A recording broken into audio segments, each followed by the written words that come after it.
आइए students discuss करते हैं force on a current carrying wire in a magnetic field. Formula है I L cross B.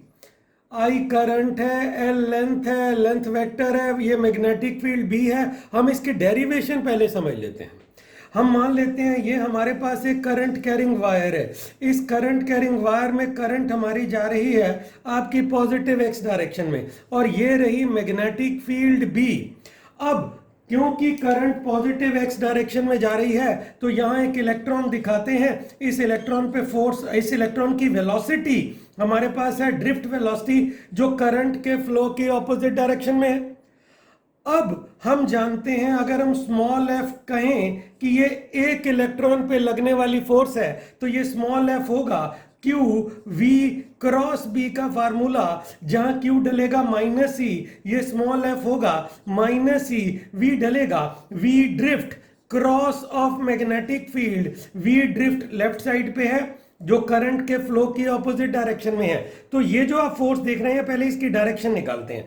अगर आप वी डी क्रॉस बी लेंगे तो वो इन्वर्ट जाएगा। वी डी क्रॉस बी अंदर जा रहा है, बाहर माइनस लगा है तो बाहर फोर्स बाहर की तरफ है एक इलेक्ट्रॉन पर। ये रही फोर्स, ये एफ वेक्टर जो मैंने दिखाया है, ये इस इलेक्ट्रॉन पे फोर्स बाहर की तरफ है। V D cross B cross product rule से कागज के प्लेन या बोर्ड के प्लेन के अंदर जा रहा है, पर बाहर माइनस होने के कारण ये फोर्स बाहर है। ये एक इलेक्ट्रॉन पे फोर्स है, ऐसे अंदर बड़े सारे इलेक्ट्रॉन हैं। तो अगर हम मान लें कि small N number of electrons पर यूनिट वॉल्यूम है और क्रॉस सेक्शनल एरिया वायर का ए है, वायर की लेंथ एल है, तो वायर का वॉल्यूम हो गया ए एल। तो capital N total number of electrons होंगे small n into volume A L. Small n है नंबर ऑफ इलेक्ट्रॉन्स पर यूनिट वॉल्यूम, इसे नंबर डेंसिटी भी कहा जाता है। स्मॉल एन को वॉल्यूम से, वायर के वॉल्यूम से मल्टीप्लाई कर दिया, टोटल नंबर ऑफ इलेक्ट्रॉन्स आ गए। तो capital N total number of electrons हैं, तो टोटल फोर्स हमारे पास आ गई F is capital N into small F.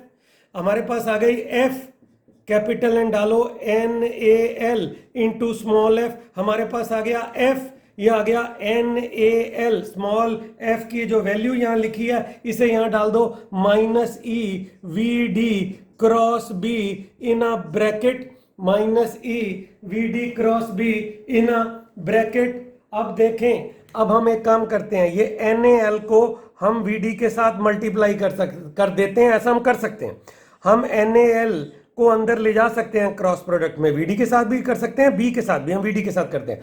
तो ये फोर्स निकल के आ गई minus N A L E V D cross B. अब ठहरना होगा, अब इलेक्ट्रिक करंट चैप्टर में जाना होगा। अगर हम इलेक्ट्रिक करंट चैप्टर में जाएं तो हमारे पास एक बहुत ही मजेदार बात है, वहां करंट और ड्रिफ्ट वेलोसिटी का रिलेशनशिप है। वो था I is equal to small N E A V D, ये करंट और ड्रिफ्ट वेलोसिटी का रिलेशनशिप है। I is N E V D, V D drift velocity है, ये करंट और ड्रिफ्ट वेलोसिटी का रिलेशनशिप है। अब गौर करें, यहां हमारे पास वी डी वेक्टर है, यहां वी डी वेक्टर नहीं है, तो हम उस वायर को जो अभी हमने रब कर दिया दोबारा दिखाते हैं। हमने ये डायग्राम बनाई हुई थी, ये लीजिए, ये आई है, ये करंट के फ्लो की डायरेक्शन है, ये वायर की लेंथ है, इधर हमने मैग्नेटिक फील्ड दिखाई हुई थी, ड्रिफ्ट वेलोसिटी ऑपोजिट डायरेक्शन में है। अगर हम यहां एक इलेक्ट्रॉन दिखा चुके थे, वो करंट के फ्लो के ऑपोजिट भाग रहा था, ये ड्रिफ्ट वेलोसिटी थी। तो अगर मैं वीडी के ऊपर एरो डालूं, पर उससे पहले यहां एक एल बी है, मैं दोनों तरफ एल से मल्टीप्लाई करता हूं, I L is N E A L V D. ठहरें, अब वीडी पे हम क्या डालेंगे, एक वेक्टर। अगर हम वीडी पे वेक्टर डालते हैं, हम एल पे वेक्टर भी डालेंगे, लेकिन उससे पहले कुछ डिफाइन कर लें। अगर हम एल को वेक्टर बना रहे हैं, रूल ये है कि जो लेंथ वेक्टर है वो वायर में करंट के फ्लो की टेंजेंट की डायरेक्शन में है। करंट सीधा एक्स एक्सिस की तरफ जा रही है। अगर आपने एल वेक्टर बनाया, उसकी डायरेक्शन एक्स एक्सिस की तरफ है, तो ये मैंने बनाया एल वेक्टर। पर सावधान, इधर अगर आपने ठीक है वी डी वेक्टर बनाया तो यहां आपको माइनस डालना पड़ा। आई एल वेक्टर की डायरेक्शन एक्स एक्सिस की तरफ है, I L vector X axis की तरफ है, और V D negative X axis की तरफ है, इसलिए बाहर माइनस डालना पड़ा। तो अब आप ये देखें, कमाल हो गया, minus N A L E V D की जगह आप आई एल वेक्टर लिख दें तो फोर्स का फार्मूला बन गया I L cross B. Force का फार्मूला बन गया आई एल क्रॉस बी। इस सारे की जगह आप लिख सकते हैं आई एल वेक्टर, फोर्स हमारे पास निकल के आ गई I L cross of B. ये मैग्नेटिक फोर्स का फार्मूला है। करंट कैरिंग वायर पे अगर उसे मैग्नेटिक फील्ड में रख दिया जाता है, force on a current carrying wire placed in a magnetic field. अब हम एक बात करेंगे, अब हम एल वेक्टर और बी वेक्टर के बीच का आई एल वेक्टर दिखाते हैं आपको। ये है आई एल वेक्टर। अगर ये डायग्राम यहां दिखाई जाए और करंट का फ्लो इधर है, करंट तो स्केलर क्वांटिटी आप जानते हैं, लेकिन आई एल वेक्टर क्वांटिटी है, करंट अगर इधर जा रही है, ये आई एल वेक्टर है, ये हमारे पास मैग्नेटिक फील्ड है। आई एल वेक्टर और बी के बीच का एंगल हम थीटा ले रहे हैं। मैं फिर रिपीट कर रहा हूं, करंट स्केलर है। ये जो हम डायरेक्शन करंट की दिखाते हैं, ये करंट के फ्लो की डायरेक्शन है, लेकिन आई एल वेक्टर अलजेब्रा वाला वेक्टर है। I L vector, L vector इसी डायरेक्शन में था जो करंट के फ्लो वायर के टेंजेंट था। आई एल वेक्टर और बी के बीच का एंगल थीटा ले लिया तो हमारे पास फोर्स का मैग्नीट्यूड आ गया I L B sine theta. Force का मैग्नीट्यूड आ गया I L B sine theta, ये फोर्स का मैग्नीट्यूड है। तो करंट कैरिंग वायर को मैग्नेटिक फील्ड में रख दो तो एक फोर्स लगती है जिसका फार्मूला है I L cross of B, I L cross of B, जिसका मैग्नीट्यूड है I L B sine theta.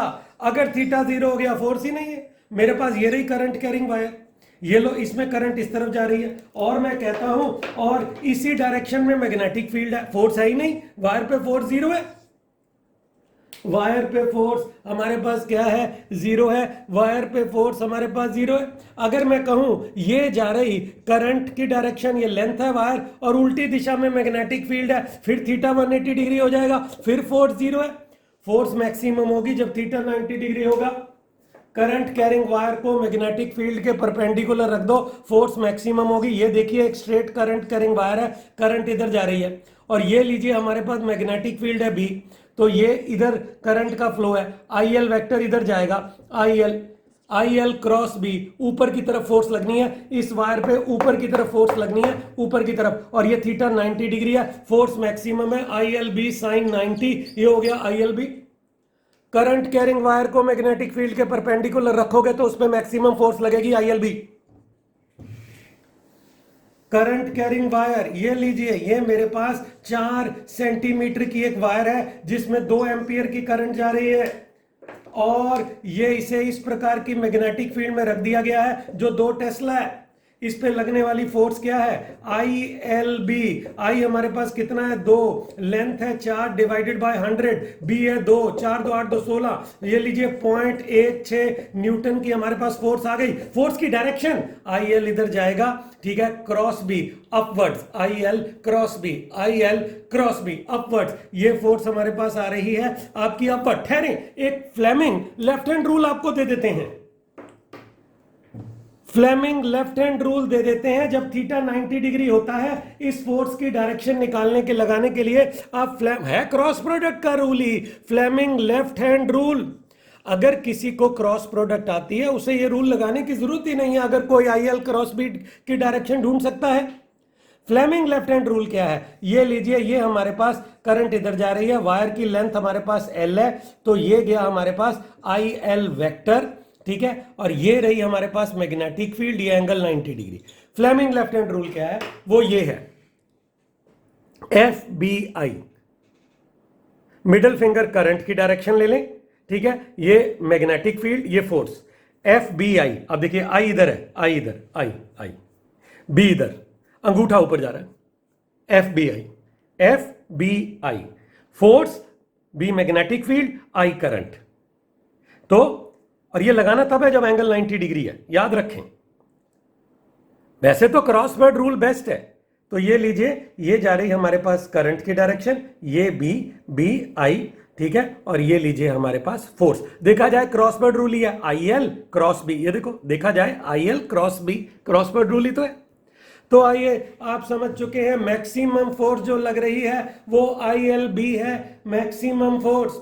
अगर हम चलो इस वक्त करंट की डायरेक्शन को इस तरफ कर देते हैं और मैग्नेटिक फील्ड ऊपर कर देते हैं, आइए फोर्स की डायरेक्शन देखते हैं फ्लेमिंग लेफ्ट हैंड रूल से। एफ बी आई, आई तो इधर है, आई इधर है, आई उधर है, ये गया आई, बी उधर है, अंगूठा नीचे जा रहा है, अंगूठा नीचे की तरफ जा रहा है, नीचे नीचे जा रहा है, फोर्स अंदर की तरफ है। इस वक्त जो फोर्स है वो इनवर्ड्स है, फोर्स है वो इनवर्ड्स है, ठीक है। और एक डायग्राम और बना लेते हैं, फ्लेमिंग लेफ्ट हैंड रूल लगाना सीख लेते हैं हम, फ्लेमिंग लेफ्ट हैंड रूल लगाना सीख लेते हैं। चलिए ये देखिए, ये हमारे पास क्या है, मैग्नेटिक फील्ड, और ये हमारे पास क्या है, आपकी करंट, करंट कैरिंग वायर है जिसमें करंट इधर जा रही है, ठीक है। अब लीजिए एफ बी आई, बी इधर है, बी ये गया, बी इधर, आई इधर है, फोर्स ऊपर आ रही है, लीजिए बी आई, फोर्स ऊपर आ रही है, फ्लेमिंग लेफ्ट हैंड रूल लगाना आ गया, फोर्स ऊपर की तरफ है और ये एंगल 90 डिग्री है, तो फोर्स है I L B upwards, I L B upwards. तो कमाल हो गया, आपने देखा करंट कैरिंग वायर को मैग्नेटिक फील्ड में रख दो, उस पर फोर्स लगने लग जाती है। और करंट कैरिंग वायर को अगर मैग्नेटिक फील्ड में रखा जा रहा है, फोर्स का फार्मूला है I L cross of B, I L cross of B. और अगर ये फोर्स मैक्सिमम होगी, अगर इनके बीच का एंगल हमारा 90 डिग्री होगा, ये है I L B sine theta, theta 90 degree लोगे तो फोर्स मैक्सिमम होगा। वीडियो अच्छा लगा है तो लाइक जरूर करें और ऐसे वीडियोस के लिए चैनल को सब्सक्राइब करें। Thank you.